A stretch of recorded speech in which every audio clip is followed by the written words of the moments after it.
Friends, welcome to my channel. இன்றைக்கி என்ன விளாக்னா Sunday vlog தான் வந்து பார்க்க போகிறோம்.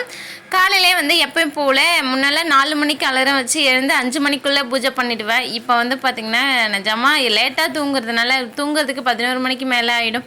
தம்பி பாப்பாவில் தூங்க வச்சுட்டு தூங்குறதுக்கு ஒரு சில டைமில் தம்பி பாப்பா விட்டுட்டே நான் தூங்கிடுவேன். அதனால் லேட் ஆகிட்டதுனால காலையிலே எஞ்சி பூஜை பண்ண முடியல. சரி 5:30க்குள்ளே நம்ம பண்ணி முடிச்சிடலான்னு சொல்லிட்டு ஒரு 4:45 4:30 அந்த மாதிரி எழுந்து கிளம்பி பூஜை பண்ணிவிடுவேன். 5:30க்குள்ளே வந்து பார்த்திங்கன்னா பூஜை பண்ணி முடிச்சிருவேன். பூஜை பண்ணி முடிச்சதுக்கப்புறமா வந்து பார்த்திங்கன்னா ஒரு 7 மணி வரைக்கும் ஃபோன் தான் பார்த்துட்டு இருந்தேன். அப்புறம் டீ போட்டு குடிக்கலான்னு பார்த்தா பால் கொஞ்சமாக தான் இருந்தது. அது வந்து பாப்பா நான் உடனே அழுதா, அவளுக்கு சூடு பண்ணி கொடுத்துட்டேன். பால் வாங்கலான்னு சொல்லிட்டு கடைக்கு வந்து போயிருந்தேன். சரி முட்டை வந்து இன்றைக்கி சண்டே வந்து வேக வச்சு தம்பிக்கு வந்து ரொம்ப பிடிக்கும். அதனால் சரி வேக வச்சு கொடுக்கலான்னு சொல்லிட்டு முட்டை ஒரு 10 பிஸ்கெட் பாக்கெட்டு, காஃபி தூள், சர்க்கரை இதெல்லாம் வந்து இல்லாமல் இருந்துச்சு. அதெல்லாம் வாங்கிட்டு வந்திருந்தேன். பிஸ்கெட் வந்து முன்னெல்லாம் டீ போட்டாவே பிஸ்கெட் இல்லாமல் வந்து சாப்பிடவே மாட்டோம். இப்போல்லாம் அப்படிலாம் கிடையாது. பிஸ்கெட்டுன்ற ஒன்று மறந்தே போயிட்டோம். சரி இன்றைக்கி வந்து சாப்பிட்லான்னு சொல்லிட்டு சமைக்கிறதுக்கு டைம் ஆகும்னு சொல்லிட்டு வாங்கிட்டு வந்திருந்தேன். காஃபி தான் வந்து போட்டுக்கிட்டேன். ஹஸ்பண்டு எனக்குன்னா நான் வந்து டீ போட்டுப்பேன். ஒரு சில டைமில் காஃபி தூள் இல்லைன்னா டீ போட்டு குடிப்பேன். அது பாத்திரம் வந்து தனி பாத்திரமாக எடுத்து அதை கொதிக்க வச்சு டீ தூள் போட்டு சூடு பண்ணி குடிக்கணும். அதனால் வந்து பார்த்திங்கன்னா கொஞ்சம் சோம்பேறித்தனப்பட்டுக்கிட்டு காஃபி தூளே போட்டு குடிச்சிட்டேன். பாக்கெட் பால் வந்து அவ்வளோவா எங்களுக்கு பிடிக்காது. எப்பயாச்சும் இந்த மாதிரி இல்லைன்னா வாங்கி யூஸ் பண்ணிப்போம். நான் வந்து டீ குடிக்கலான்னு சொல்லிட்டு வெளியே போனேன். பார்த்தா பால் வந்து பார்த்திங்கன்னா 7:15 வீட்டுக்கு வந்துருச்சு. எப்போவுமே 7:45 தான் வரும். இன்றைக்கி கொஞ்சம் சீக்கிரமாகவே வந்துருச்சு. முன்னவே தெரிஞ்சிருந்தால் கடையில் போயிட்டு நான் பாலே வந்து வாங்கியிருந்துருக்க மாட்டேன். அப்புறம் வாங்கி வந்து வச்சுட்டு பால் 1 லிட்டர் வந்து வாங்கி வச்சுட்டு டீ வந்து போட்ட காஃபியை வந்து குடிச்சு முடிச்சுட்டு அதுக்கப்புறம் துணி வந்து ட்ரெஸ் வந்து ஊற வச்சுருந்தேன்.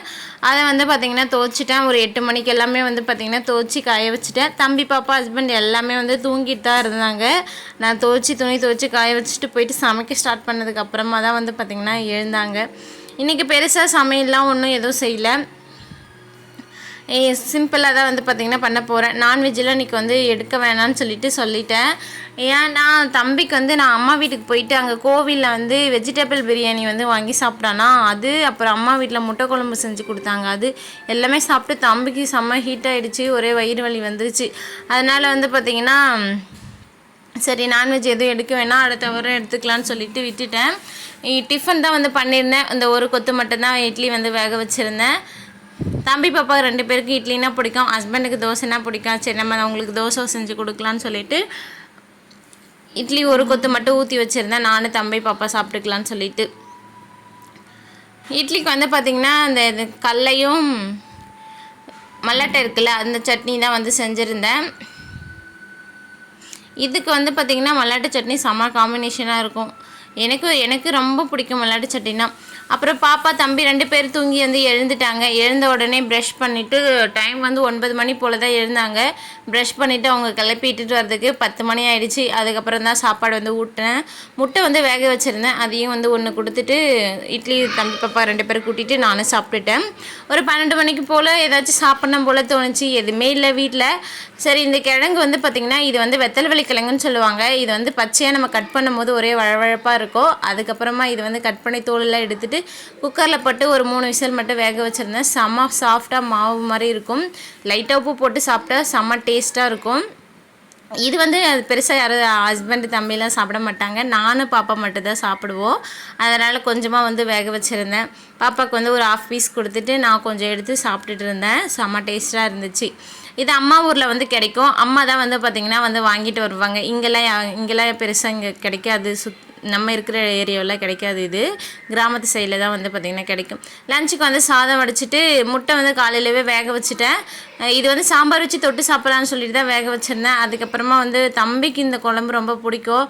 அதனால் சரி கொஞ்சமாக ஊட்டி விட்டுடலான்னு சொல்லிட்டு குழம்பே ரெடி பண்ணிட்டேன். சரி சண்டே வர இன்னைக்கு சாம்பார் வைக்க வேணாம் அப்படின்ட்டு முட்டை குழம்பு செஞ்சுருந்தேன். எனக்கு பாப்பா தம்பிக்கு எல்லாருக்குமே சேர்த்தே சாதம் போட்டு முட்டை போட்டு எடுத்துகிட்டு போயிட்டு தம்பி பாப்பா கூட்டிகிட்டு நானும் சாப்பிட்டுட்டேன். ஹஸ்பண்ட் வந்து ஒரு வேலை விஷயமா வெளியே போயிருக்காங்க. வருவாங்கன்னு நினச்சி சாப்பாடெலாம் செஞ்சிருந்தேன். நான் இங்கேயே சாப்பிட்டுட்டேன்னு சொல்லிட்டாங்க. அதுக்கப்புறம் நாங்கள் சாப்பிட்டுட்டு தூங்கி ஒரு 5 மணி போல் எழுந்தோம். ஹஸ்பண்ட் வந்து 7 மணிக்கு தான் வந்தாங்க. அதுக்கப்புறம் கிளம்பி பஜாருக்கு வந்திருந்தோம். திருவண்ணாமலையில் அண்ணாமலையார் கோவில் இருக்குல்ல, அங்கே தான் வந்து பார்த்திங்கன்னா மார்க்கெட் இருக்குது. காய்கறி மார்க்கெட்டு. அங்கே தான் போயிட்டு காயெல்லாம் வாங்கிட்டு கொஞ்சம் அப்படியே திங்ஸ் எல்லாம் வாங்கிட்டு வந்திருந்தேன். நம்ம வீட்டில் வந்து பார்த்திங்கன்னா இந்த மாப்பு தொடப்போம் அது எல்லாம் எலி வந்து வருது. அதை வந்து அடிக்கிறதுக்கு யூஸ் பண்ணி உடஞ்சிருச்சு. கிட்டத்தட்ட வந்து பார்த்திங்கன்னா அந்த கைப்பிடிலாம் உடஞ்சி 1 மாதத்துக்கு மேலேயே ஆயிடுச்சு. அதை வச்சு ஏதோ ஓட்டிகிட்டு இருந்தேன். சரி இதுக்கு மேலெல்லாம் என்னால் முடியாதுன்னு சொல்லிட்டு ஹஸ்பண்ட் இட்டுட்டு போயிட்டு வாங்கிட்டு வந்துட்டேன். அப்படியே வரும்போது வந்து பார்த்திங்கன்னா பொரிக்கடையில் வந்து பொரி மிக்சரும் வாங்கிட்டு எனக்கு வந்து இந்த பொரி மிக்சர் கலந்து சாப்பிட்றது ரொம்ப பிடிக்கும். அப்புறம் பச்சை பட்டாணி லாஸ்ட்டில் அம்மா வந்து வாங்கி கொடுத்துருந்தாங்க. ரொம்ப வருஷம் கழிச்சு பச்சை பட்டாணி சாப்பிட்ருந்தேன். சரி இப்போ அந்த பொரிக்கடையில் இருந்துச்சு, அதையும் ஒரு 100 கிராம் வந்து வாங்கிட்டு அப்படியே வந்துட்டேன். பூஜை பண்ணுறதுக்கு வந்து பார்த்திங்கன்னா ஒரு 3 நாளாக பூஜை பண்ணுறதுக்கு பூவே இல்லாமல் தான் வந்து பூஜை பண்ணிகிட்டு இருந்தேன். வியாழன் வெள்ளி சனி 3 நாளுமே பூவே இல்லாமல் தான் வந்து பூஜை பண்ணிக்கிட்டு இருந்தேன். சரி அதுக்கப்புறம் ஒரு 1/4 கிலோ மட்டும் வந்து பார்த்திங்கன்னா 50 ரூபா பன்னீர் ரோஸு அப்படின்னு சொல்லியிருந்தாங்க. அது 1/4 கிலோ வந்து வாங்கிட்டு அப்புறம் பாப்பாவுக்கு வந்து தலையில் வைக்கிறதுக்கு முல்லைப்பூ வந்து ஒரு 50 கிராம் வந்து வாங்கிட்டு வந்திருந்தேன். 50 கிராம் 20 ரூபா. அதையும் வாங்கிட்டு அப்புறம் கொஞ்சம் பழம் வந்து வாங்கிட்டு வந்திருந்தேன். மாதுளை பழமும் திராட்சையும் வந்து வாங்கிட்டு வந்திருந்தேன். காய்கறிலாம் வந்து பார்த்திங்கன்னா எடுத்துகிட்டு வந்த உடனே வந்து எனக்கு வந்து எடுத்து வச்சு ஃப்ரிட்ஜுக்குள்ளே வச்சா தான் வந்து நிம்மதியாக இருக்கும். நான் வந்து பார்த்திங்கன்னா அப்படியே ஒரே கவரில் எல்லா காய்கறியும் போட்டு ஸ்டோர் பண்ண மாட்டேன். ஏன்னா அப்படி வந்து பண்ண எனக்கு பிடிக்காது. அப்புறம் மறுபடியும் நமக்கு வேலையாக இருக்கும் சமைக்கும் போது எடுக்கும் போது. நான் வந்து பார்த்திங்கன்னா காலையில் செம்ம அர்ஜென்ட்டாக வந்து சமைக்க ஸ்டார்ட் பண்ணுவேன். அதனால் அந்த மாதிரி டைமில் டென்ஷன் ஆகிடும்னு சொல்லிட்டு தனித்தனியாக பிரித்து தனித்தனி கவரில் வந்து போட்டு வச்சுருவேன். இன்றைக்கி வந்து பார்த்திங்கன்னா வெங்காயம், தக்காளி, வெண்டைக்காய், அப்புறம் பீட்ரூட்டு, பச்சை மிளகாய், உருளைக்கிழங்கு, கத்திரிக்காய், அப்புறம் கோவக்காய் இதெல்லாம் தான் வந்து வாங்கிட்டு வந்திருந்தேன். எல்லாத்தையும் தனித்தனியாக எடுத்துகிட்டு அப்புறம் நம்ம வீட்டில் நிறைய கவர் கிடக்கு. நம்ம தான் எப்போவுமே கடைக்கு போயிட்டு வாங்கிட்டு வரோம்ல, அதனால தனித்தனி கவரில் போட்டு ஃப்ரிட்ஜுக்குள்ளே வந்து எடுத்து வச்சுட்டேன். நான் வந்து வாஷ் பண்ணிலாம் வந்து வைக்க மாட்டேன். ஏன்னா வாஷ் பண்ணி வச்சாலும் திரும்ப சமைக்கும் போது ஒரு டைம் வந்து எனக்கு வாஷ் பண்ணி சமைச்சா தான் பிடிக்கும். அதனால் ஃபஸ்ட்டெல்லாம் வாஷ் பண்ணி தான் எடுத்து வச்சுட்டு இருந்தேன். அதுக்கப்புறம் மறுபடியும் 2 டைம் வாஷ் பண்ணுறதா இருக்குதுன்னு சொல்லிட்டு அப்படியே வந்து எடுத்து ஸ்டோர் பண்ணிவிட்டு அப்புறம் சமைக்கும் போது மட்டும்தான் எடுத்து யூஸ் பண்ணும்போது வாஷ் பண்ணிவிட்டு சமைப்பேன் எல்லாமே. அதனால் தனித்தனியாக அப்படியே எடுத்து வாஷ் பண்ணாமல் வச்சுட்டேன். வெண்டைக்காய் வந்து பார்த்திங்கன்னா வாங்கிட்டு வந்த மறாவது நாளே சமைச்சிடுங்க. ஏன்னா வெண்டைக்காய் வந்து ஃப்ரிட்ஜில் வச்சாலும் வளரக்கூடிய தன்மை இருக்கான். அதனால வந்து பார்த்திங்கன்னா வெண்டைக்காய் வாங்கின மறாவது நாளே இல்லை வாங்கின அன்றைக்கே சமைச்சிடுங்க. கோவக்காய் கூடமே வந்து பார்த்திங்கன்னா ஒரு 2 நாளுக்குள்ளவே சமைச்சாதான், இல்லைன்னா வந்து அது வந்து ஒரு மாதிரி பழமாயிடும். அப்புறம் தித்திப்பாக இருக்குது, ஒரு மாதிரி புளிப்பாக இருக்கிற மாதிரி இருக்கும், நல்லா இருக்காது சாப்பிட்றதுக்கு. நான் இதெல்லாம் உடனே வந்து பார்த்திங்கன்னா ஒரு 2-3 நாளையவே வந்து சமைச்சு முடிச்சிருவேன். அதனால் வந்து கத்திரிக்காய் வந்து பார்த்திங்கன்னா இங்கே நம்ம ஊரில் வந்து நம்ம வீட்டில் வந்து கூழ் ஊற்ற போகிறேன். அதுக்காக செவ்வாய்க்கிழமை அன்றைக்கி வந்து கத்திரிக்காய் போட்டு காரக்குழம்பு செய்யறதுக்காக வாங்கிட்டு வந்திருந்தேன். இல்லைனா நிறையா வந்து வாங்கியிருக்க மாட்டேன். இந்த விழாங்க இதோட முடியுது. நம்மளோட சேனலை சப்ஸ்கிரைப் பண்ணாதீங்க, சப்ஸ்கிரைப் பண்ணுங்கள். உங்களுக்கு இந்த வீடியோ பிடிச்சிருந்தா ஒரு லைக் பண்ணுங்கள். பாய், நெக்ஸ்ட் வீடியோவில் பார்க்கலாம்.